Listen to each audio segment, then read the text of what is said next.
किरदार बनते हैं ऐसे किरदार जिन्हें शरफ होता है अपने आप में। भाई किरदार तैयार हो। देखिए आपने की है ख्वाहिश वाक़े की, बस एक वाक़या सुनाते हुए मजलिस तमाम करेंगे। तो क्या कहने किरदारों के, जैसा किरदार वैसी अता, जैसा किरदार वैसी मकबूलियत।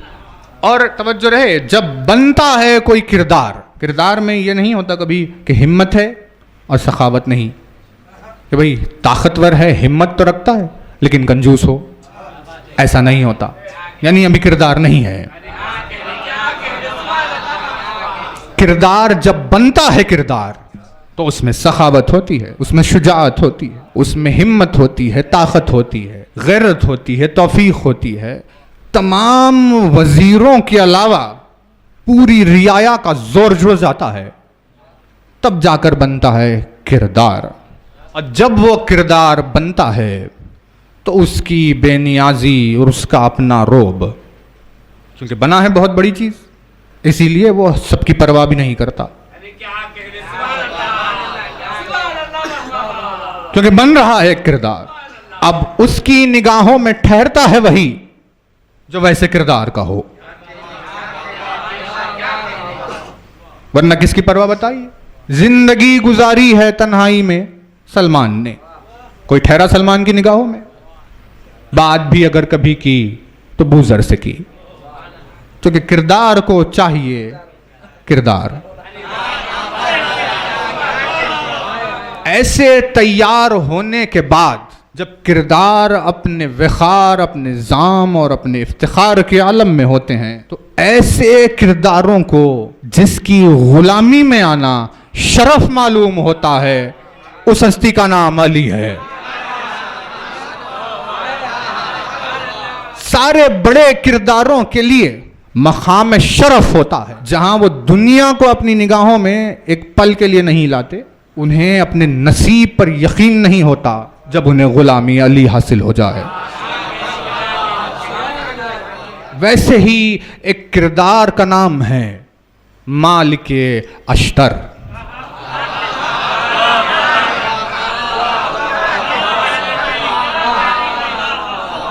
रोब व दबदबे का ये आलम, शुजाअत व हिम्मत व ताकत का ये आलम, आंखों में पाए जाने वाले जलाल और वक़ार का ये आलम, कि लश्कर मालिक के सामने नहीं ठहरता था।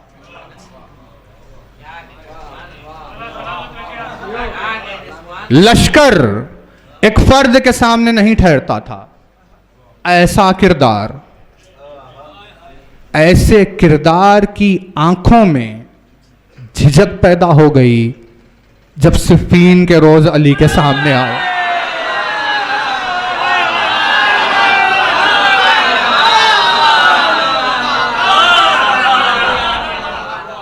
सिफ़ीन एक ऐसा मारिका है कि जिसमें जालिमों ने बे इंतहा मकर फरेब से काम लिया है ना। वो जाली खत वाला हरबा, वो दरियाए फुरात को पलटा देने वाला हरबा, वो रात भर ढोल और बाजों वाला हरबा, वो दरिया पर कब्जा करने वाला, पानी को बंद करने वाला हरबा, वो कुरान को नज़े पर बुलंद करने वाला हरबा। उन्हीं में से एक चाल ये थी कि उन्होंने अपने लश्कर में ये सरगोशियाँ करनी शुरू की कि तुम लोगों को घबराने की ज़रूरत नहीं है, अली ज़ईफ़ हो गए हैं। सर की सफ़ेदी को देखो, तुम ज़्यादा मत घबराओ, वो क़ुव्वत व ताकत अब अली में नहीं है। लश्कर मुनाफिकीन में सरगोशी चल रही है।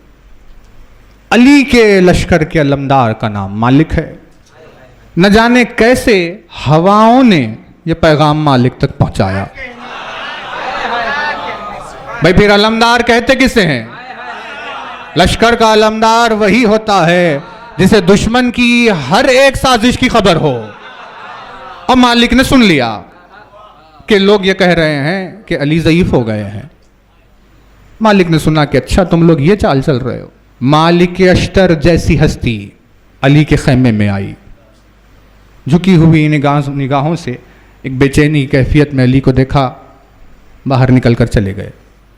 फिर कुछ देर बाद पलट कर आए, फिर एक मरतबा निगाह पड़ी, फिर बाहर चले गए। मालिक अश्तर की आंखों में झिझक वो दरबार है दरबार अली। ऐसी हस्ती झिझकते झिझकते आ रही है जा रही है। मजहरे अली बिजात सुदूर ने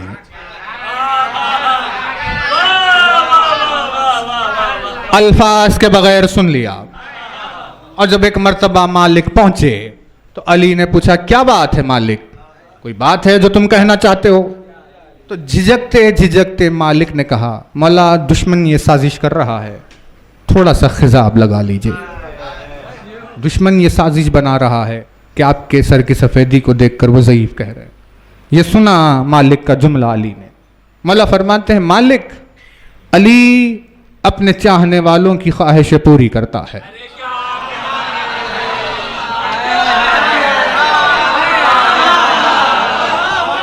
तुम्हारी इस ख्वाहिश को एक दिन हम पूरा करेंगे, लेकिन आज की हिकमत को जान लो।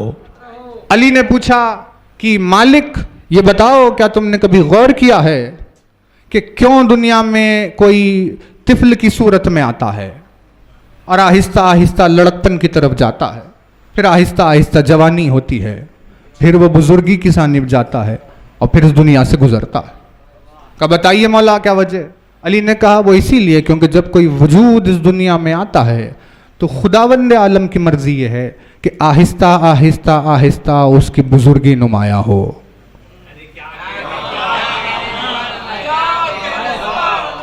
यही वजह है कि अगर आप किसी एक जुमले को अपनी जवानी में कहिए और उसी जुमले को अपनी ज़ईफ़ी में कहिए तो असर ज़ईफ़ी के दिनों में ज़्यादा होता है, क्योंकि बुजुर्गी की वजह से किरदार का वलवला और वक़ार बढ़ता जाता है। अली ने पूछा, मालिक, इसी वजह से अल्लाह ने मुझ में और रसूल में 30 बरस का फ़र्क रखा है।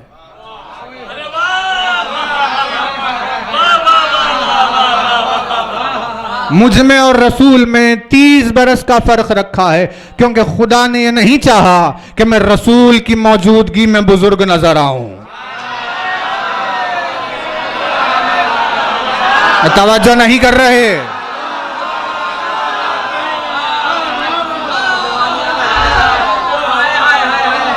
खुदावंद आलम ने नहीं चाहा कि मैं रसूल के सामने बुजुर्ग नजर आऊं, इसीलिए 30 बरस का फर्क दरमियान में रखा। रसूल ने मेरा बचपन देखा,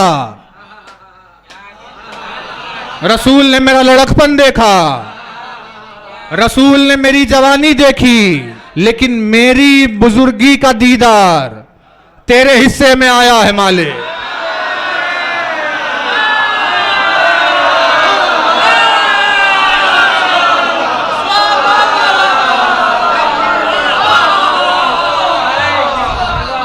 मेरी बुजुर्गी का दीदार तेरे हिस्से में आया है मालिक। तेरी आंखों और कलेजे के क्या कहने, तू अली को बुजुर्गी में देख रहा है।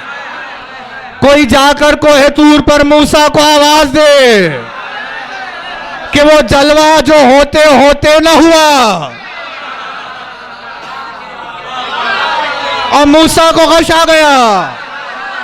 अब मैदान सिफीन में मालिक की सफ में आकर खड़े हो जाए ताकि दीदार किबरियाई हो सके।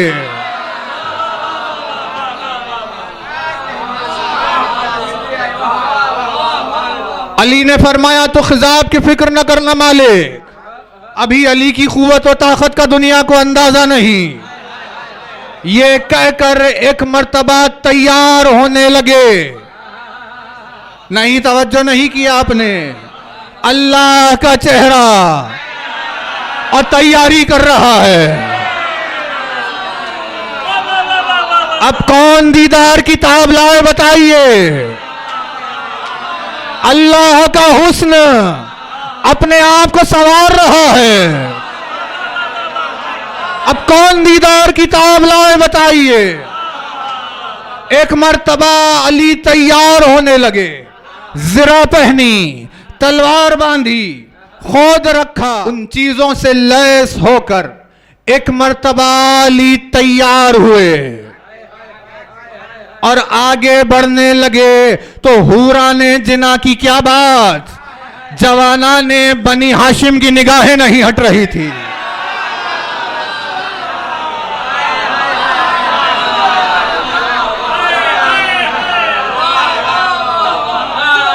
हूरा ने जिना की क्या बात, बनी हाशिम के चांदों की निगाह नहीं हट रही थी।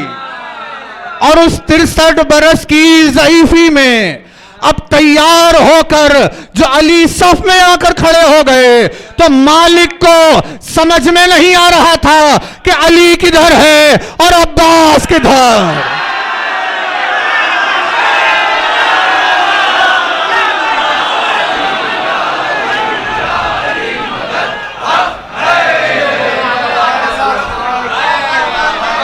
अरे अब जो तैयार होकर अली आकर सफ में खड़े हो गए, तो मालिक ढूंढ रहा था कि अली किधर है और अब्बास किधर।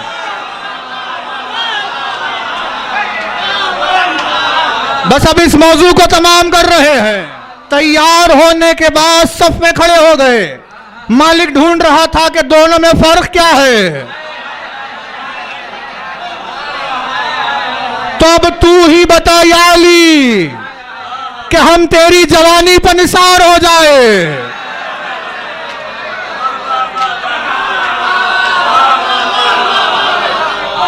अब तू ही बता या अली कि हम तेरी जवानी पर निसार हो जाए या अब्बास की बुजुर्गी पर निसार।